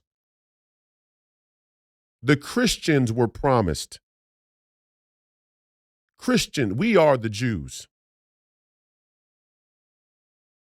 And I love what Professor Penn said. Professor Penn said, all the Jews have to do is believe in Christ, and then they'll have the spiritual, they'll have the spiritual on their side. Now, from a political standpoint, that's not for me to determine. Like I said, Israel fought a war for their country, for their land, and they have a right to it, as does any man who fights for their land since time immemorial. You fight for your piece of land, you have a claim to it. And people can contest that claim. Absolutely. People have a right. The people have a human right to contest that claim. And I don't mean the human rights granted by government. I mean the human rights granted to them by the fundamental axioms of what it is to be a living human being. I can go up to the building across the street and contest who owns it. Probably won't be very successful, but I can do it. And I don't know and I would venture to guess that the people who are going to contest the legitimacy of Israel and say that they don't have a right to exist, or that their people don't have a right to exist, they're going to run into some real pushback. Absolutely. Just like the Israelis going into Palestine and saying that Palestine is not a place, or that the Palestinians don't need to exist, where they're going to run into pushback. And if anybody gets the balls to roll across those oceans and tell Americans or Christians to tell citizens here in this country that we don't have the right to exist, or that we need to leave, they're going to run into some pushback. Yep, absolutely. Especially if I'm in power. If I'm in power, if I'm in power, they wouldn't even try it. If I was in power, they wouldn't even try it. Just like if Donald Trump gets in power, they'll be slow to try it because they know. Which is why I said even if I'm in the, if I win the Senate, don't win the Senate, whatever, the director of national intelligence. Let me sit across from the intelligence community. Let me sit across from the intelligence agencies of all these nations. Let me look them in the eye. Bring them here to America. I'm not flying to go. Enough of these luxurious, 3-day vacations to Turkey, to Vienna, to Hong Kong, to Tokyo, to Bangladesh, or New Delhi, or wherever or Cairo, or Abu Dhabi. Enough of our politicians being these extravagant, omnisexual, on the taxpayer's dime world travelers. Enough of it. You come here. We're doing the people's business here. All of you are coming here to talk about your relationship with America. But you can't do that unless you have America First leaders. You can't do that unless you have America First elected officials. And we can't even create the expectation of that type of American culture and citizenship unless the people who speak on behalf of the America First movement and American citizens speak with a full throat.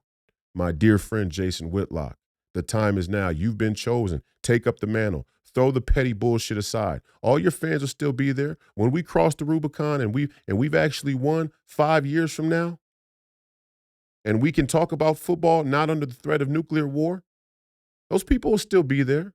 Well, there'll be a time for recreation and leisure. Or how about, well, here's an idea.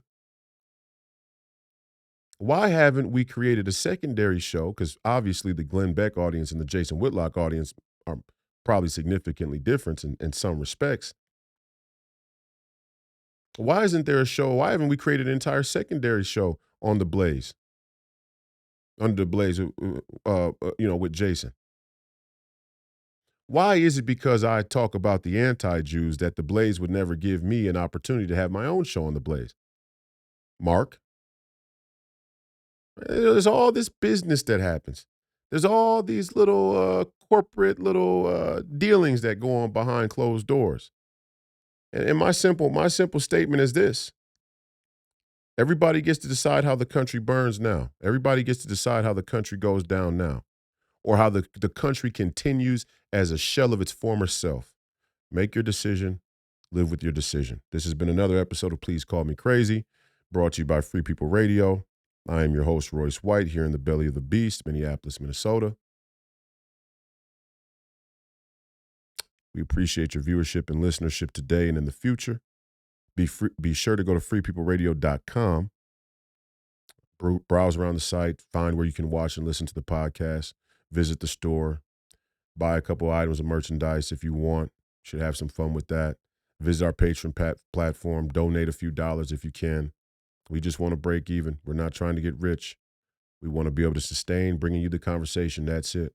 Every dollar's going back into the company. Every dollar's going back into expanding and getting new cameras and bigger spaces and more engineers so they can make more clips and get more content out to a bigger audience because we believe in the things we're saying here at Free People Radio. Tomorrow night is the great Dan Schultz to talk about the Precinct Strategy, which, if you want to talk about solutions and actions, there is no more important strategy right now in American politics than the Precinct Strategy. And tomorrow we're going to have the great Dan Schultz on to talk about the Precinct Strategy again and again and again and again and again. And we're going to drill it down for all the people out there who want to say, we want to hear the solution. Well, if you want to hear the solution, Dan Schultz is your guy. Precinct Strategy is your guy. If you want to know how you're being lied to and brainwashed and manipulated, I'm your man. Know your limits. Know your limits. And I'm humble enough to know when somebody has a better strategy than me. We're going to flood the caucuses across the entire country with America First and MAGA delegates, and we're going to vote these rhinos out. And we're going to get Republican candidates who are really America First, the endorsements in their respective primaries. And we're going to watch as the neocon and the rhino establishment desperately try to marshal their resources to primary America First and MAGA candidates after they've gotten the endorsement as the will of the people. Vox Populi. That's the strategy. If you want to know more, Precinct Strategy tomorrow night. If you want to talk more about where we are in the crisis of leadership and faith and the scams of the geopolitical elite, tune in on Sunday night. I'm going to do an ad-free show, and we're going to talk about mental health and the Second Amendment and these mass shooters and the culture around that. The fight continues. Don't die a jerk off, and as always, Godspeed.